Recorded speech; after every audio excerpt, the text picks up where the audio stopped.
In the last video, myself and 5 others redrew the borders of post-World War I Europe in the self-interest of our selected countries. Now, I'll tell you my personal theory on the future of Europe. And hey, did you know you're missing out on fun events right now?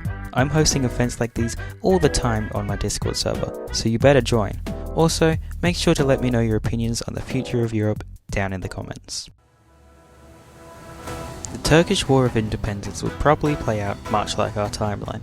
The Italians are easily kicked out, there is a struggle against the Armenians until the Soviets come in, the French agree on an adjusted border, the Greeks initially see success but are defeated, but finally the British might not leave Istanbul, just like our timeline. This would cause the war to continue longer until either the Brits leave or the Turks give up. Now, I couldn't decide which is more likely, so I left it up to you, and for the most part, you had no idea either. So, I'm gonna say they eventually regain Istanbul. Other than this, Turkey would probably see only minor differences when compared to our timeline. Unlike the Turks, the Hungarians stand no chance. Not only were they fighting a war on basically all fronts, but they were also fighting themselves. The Romanians occupy Hungary, but they don't leave, causing unrest. A puppet regime would be installed, and soldiers would probably have to remain to deter any attacks. It is possible that an intermarrying faction could form, including Poland, Czechoslovakia, Hungary, Romania, and possibly even Yugoslavia and Ukraine.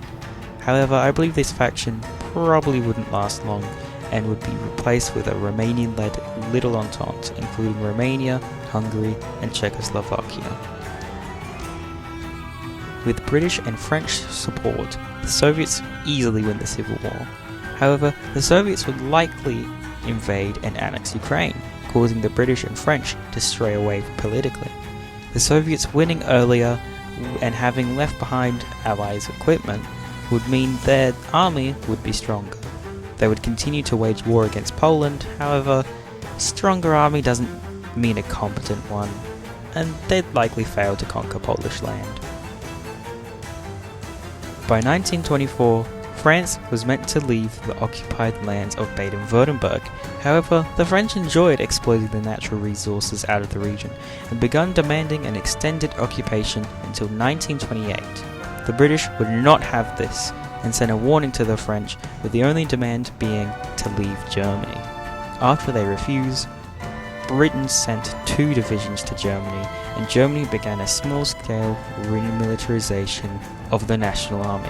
The French are forced to leave Germany and are especially unhappy about the rebuilt German army. The Great Depression would affect almost all the countries in the world, so I'll be focusing mainly on the important ones. First of all, the Soviet Union would likely not be affected, as they were already cut out of the global market. I can confidently say Germany would go communist, and even you guys agreed. Germany having control of most of the territories with German people would mean they have no reason to turn to Nazism. The only option for the German people during the hyperinflation of the Weimar Republic was to go communist. This would likely see the Soviet Union try and gain some sort of power in Germany, bringing the two closer. Britain and France would probably be the most likely to go right-wing during the Great Depression. Britain already had very clear anti-French sentiments. It's most likely that these would be radicalized.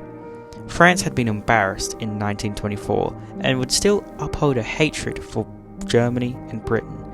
Now, Italy would either go right-wing independently or be influenced by France to do so. And as a note, when I say right-wing, I suspect it would be nowhere near as extreme as what we got in real life. Now, before we look past the Great Depression, let's take a look at the current alliances. First, we have the Galley Alliance, with France, Italy, and the strongest nation of all, Slovenia. Then, we have the Little Entente, led by Romania, but it also includes Czechoslovakia. The Polish-Baltic Alliance forms purely to counter the Soviet Union. Speaking of, the Soviet Union and Germany have close ties, forming the Comintern, most likely with Mongolia and Communist China as well. Britain would have strong ties to Germany and small economic ties with the Soviet Union. Finally, let's say the Dutch have ties with Britain and Germany. In 1935, after the takeover of Albania, Italy launches liberating actions into Yugoslavia. Romania and the Little Entente sent aid, promising to uphold Yugoslav independence. Eventually, France sends aid to help Italy in the war. Bulgaria also uses the war as an excuse to remilitarize and train stronger troops. One nation, however, wished to switch sides. The Hungarian army was not pleased with being used for a war they had no business in. An armed conflict began to start between Romania and Hungary. Although Hungary eventually fails, Yugoslavia is a fragment of its former self. With the Croatians now aiding Italy, the nation falls apart. Although the invasion looked as though it was a failure, Italy eventually conquers Yugoslavia. The Spanish Civil War would still happen in 1936. However, the French would play a bigger part in it. The Republic of Catalonia and the Basque Republic would be puppet states to the French. The Civil War would be very long and complicated. Would an independent Catalonia cause the collapse of Spain completely? Maybe. Is that going to happen in this video? No. Why is that? Because I'm too lazy to draw those darn borders. Let's say the Civil War is fought between the Communists, the French puppets, the Nationalists, Republicans, and the Monarchists, each side being supported by different nations. However, honestly, I have no idea which side would win. When I ask you, you said the Republicans would win, but I think you're incorrect. I think the Nationalists and the Communists are the most likely to win due to their support. The Republicans are only supported by the Little Entente, whereas the Communists are supported by the Soviet Union and Germany. So, gotta say, the Communists take this win. Without Catalonia though, that remains a French puppet. It's likely a Finnish Soviet war would break out due to the border skirmishes and violent activity in Karelia. This war would be difficult to win for either side. In real life, the Winter War feels more like a Finnish victory. However, on this map, they do not have the Mannerheim line. In fact, the Finnish have little easily defendable land. But the war would probably go the same way, with the Russians not being able to handle the cold. However ironic that is. Little border changes happen here. I'll be honest, I have no clue how the Second World War starts in this world, but I can figure out the sides of this war. To start off, let's say it's the Comintern against the Gallia Alliance. It's clear that the Poles, Finns, and Baltics would take any excuse to oppose the Soviets, so they'd join the Gallia Alliance. The Netherlands and Britain would likely join the Comintern due to the ties with Germany, and Belgium and Luxembourg would be invaded to get to France. Finally, we come to the Balkans, the region where I have the most trouble picking sides. Romania would support Yugoslavia, meaning their Comintern. Hungary would find any reason to counter Romania. Czechoslovakia is difficult though. They have ties to both Poland and Romania. However, I'll give them to the Gallia Alliance.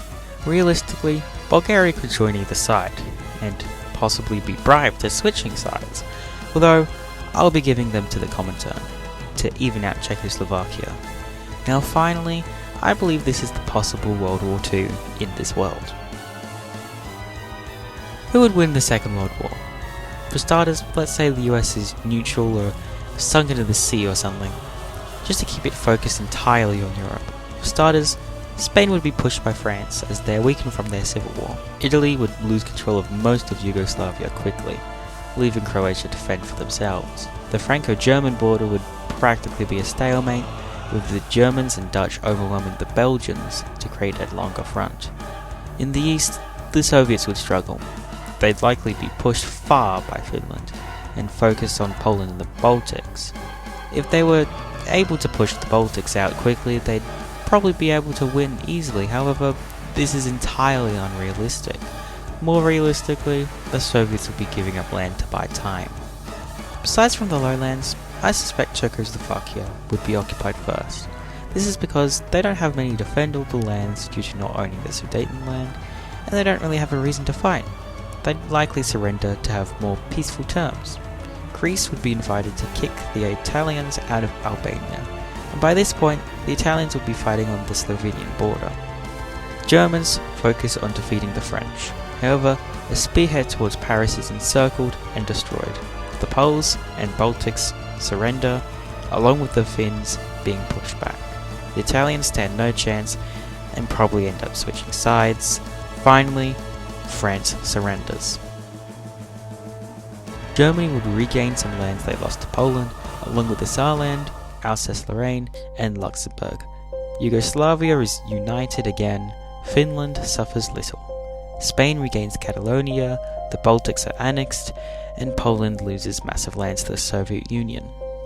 Eventually, the new borders of Europe are decided. If there is anything you think would be more accurate, make sure to let me know in the comments. A lot of this is based on my own knowledge, so some of it could be inaccurate.